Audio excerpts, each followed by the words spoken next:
Hello, Ginther friends! I am here today with Fiona. Say hi, Fiona. Oh, and Fiona is definitely in her Dr. Seuss mode. She's got her Cat in the hat on. Very nice, Fiona. So we are here celebrating Dr. Seuss Week, just like all of you are. And I thought for Dr. Seuss Week, we'd take a break from some of our lessons, and I would read you guys one of my very favorite Dr. Seuss stories called The Sneetches. So here is The Sneetches. Now, what I like about The Sneetches is it goes along with a lot of the stuff that we've already talked about this year. It's about being kind, about how we treat each other, about does being different make us any better or worse than the people around us. And The Sneetches have a lot to learn about that. So we're going to read The Sneetches, and I hope that you enjoy it, Fiona. And I know Logan's around here somewhere. Hopefully Logan enjoys it too. And hopefully you guys enjoy it at home also. So The Sneetches. Now the star-belly Sneetches had bellies with stars. The plain-belly Sneetches had none upon theirs.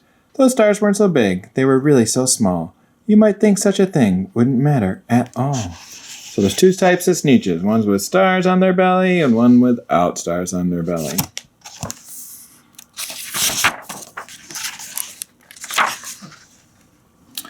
But because they had stars, all the star-belly Sneetches would brag. We're the best kind of Sneetch on the beaches. With their snoots in the air, they would sniff and they'd snort. Well, have nothing to do with the plain-bellied sort.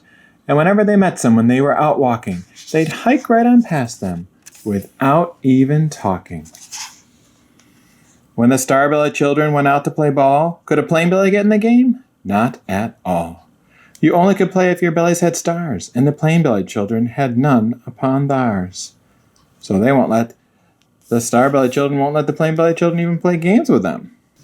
So the star-belly Sneetches think that having a star on their belly makes them better than the Sneetches that don't have a star on their belly. Do you guys think that that's true? Fiona, do you think that's true? No, of course that's not true. It just makes them different. It doesn't make them any better or any worse. And it certainly doesn't make it okay to be mean to the other Sneetches. Just because you have a star on your belly doesn't make you better.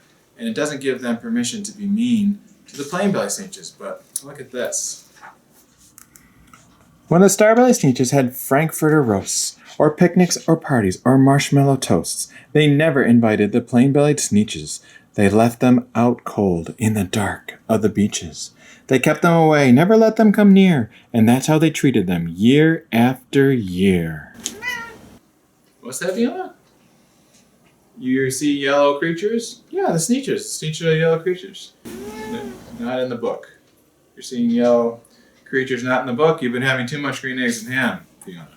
Let's get back to the story. Stop being so silly. Then, one day it seems, while the plain-bellied Sneetches were moping and doping alone on the beaches, just sitting there wishing their bellies had stars, a stranger zipped up in the strangest of cars. My friends, he announced in a voice clear and keen, my name is Sylvester McMonkey McBean, and I've heard of your troubles, I've heard you're unhappy, but I can fix that. I'm the fix-it-up chappie. I've come here to help you. I have what you need, and my prices are low, and I work at great speed, and my work is 100% guaranteed. So Sylvester McMonkey McBean has showed up. What do you guys think of Sylvester McMonkey McBean? You think he's there to help the Sneetches? Seem like a good guy? Yeah? You think he seems like a good guy? I know you're seeing yellow Sneetches. I know. They're in the story. Well, let's see what Sylvester McMonkey McBean can offer them. Think quickly, Sylvester McMonkey McBean put together a very peculiar machine. And he said, you want stars like a star-belly Sneetch? My friends, you can have them for $3 each. So $3 to go into the machine. Just pay me your money and hop right aboard. So they clambered inside, then the big machine roared, and it clonked, and it bonked, and it jerked, and it burked, and it bopped them about, but the thing really worked. When the plain-belly Sneetches popped out, they had stars. They actually did. They had stars upon theirs. So they go through the machine, and it puts on a star. Look at that.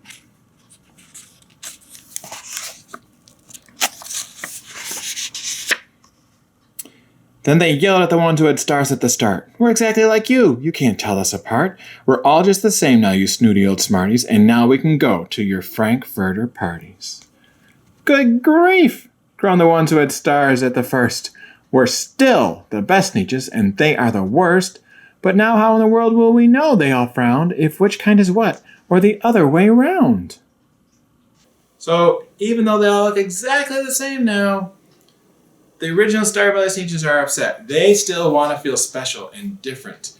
And they want to be able to tell each other apart because they want to feel like they're better than the other Sneetches.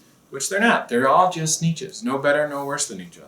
Then up came McBean with a very sly wink, and he said, "Things are not quite as bad as you think." So you don't know who's who? That is perfectly true. But come with me, friends. Do you know what I'll do?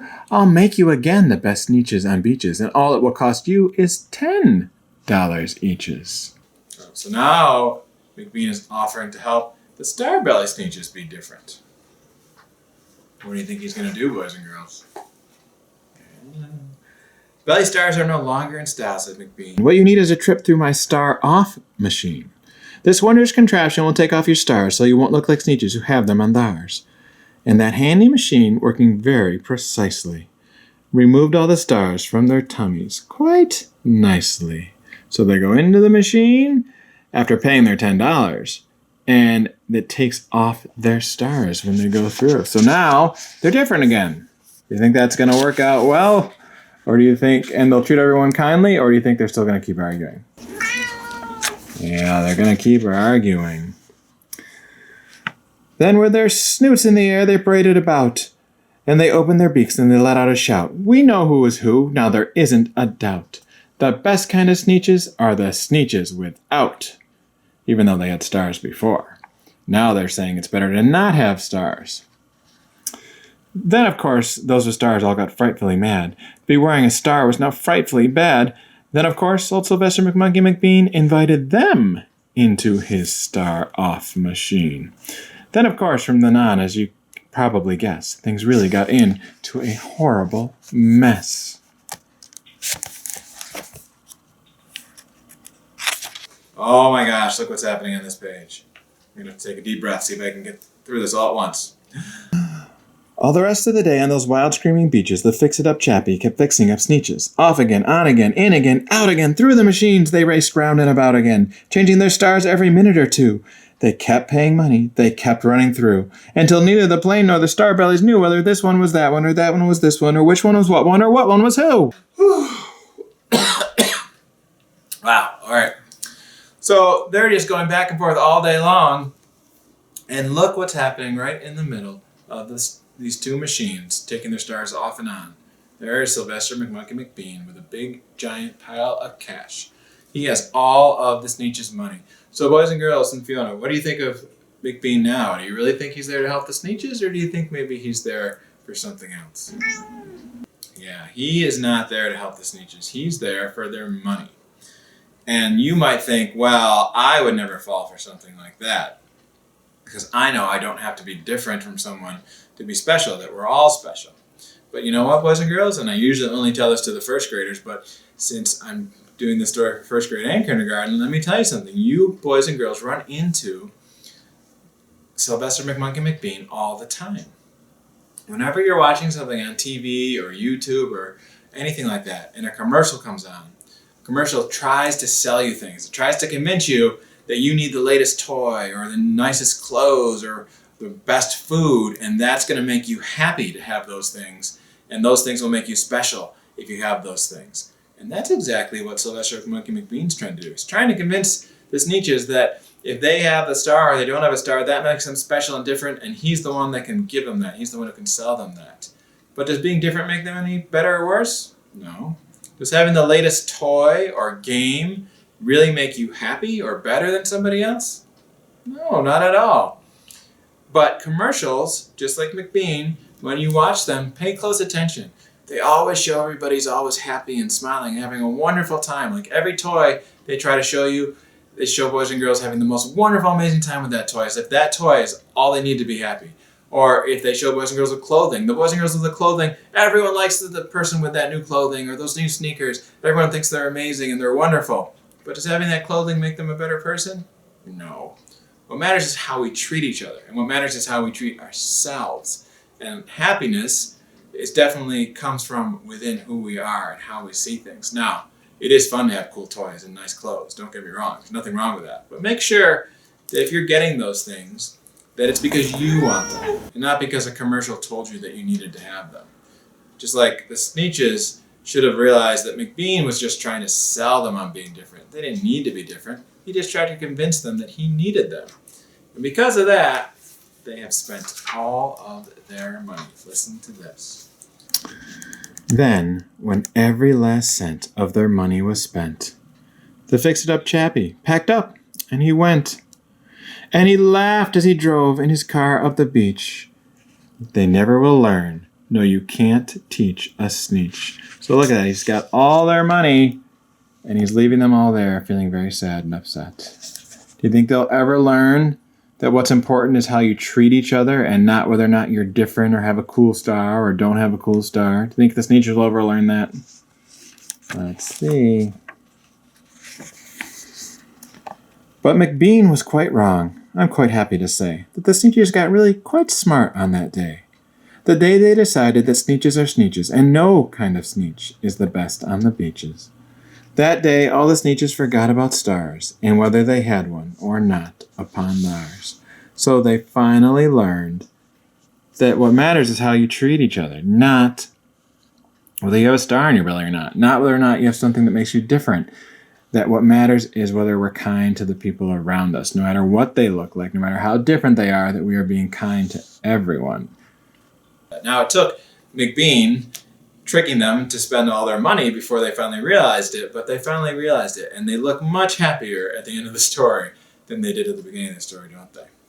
So that is The Sneetches, one of my very favorite stories by Dr. Seuss. I hope you guys enjoyed it, and I hope you remember, you don't need something special like a toy or a game or the latest clothing or anything to be special and to feel special. That comes from within. Don't let commercials convince you you need something new and different to feel happy. You know, you guys can be happy all on your own. So I hope you enjoyed the story. I hope you're enjoying Dr. Seuss Week. And I think I hear right now, yep, my dinner is ready, Fiona. We're going to go have some dinner. Well, what kind of dinner we're going to have, boys and girls? Yeah, Fiona, we're going to have green eggs and ham. Yeah, absolutely. Why do you keep saying you're seeing yellow creatures? I'm getting a little worried about you. Maybe we've had too much green eggs and ham this week. No, I don't see anything besides the Sneetches in the book.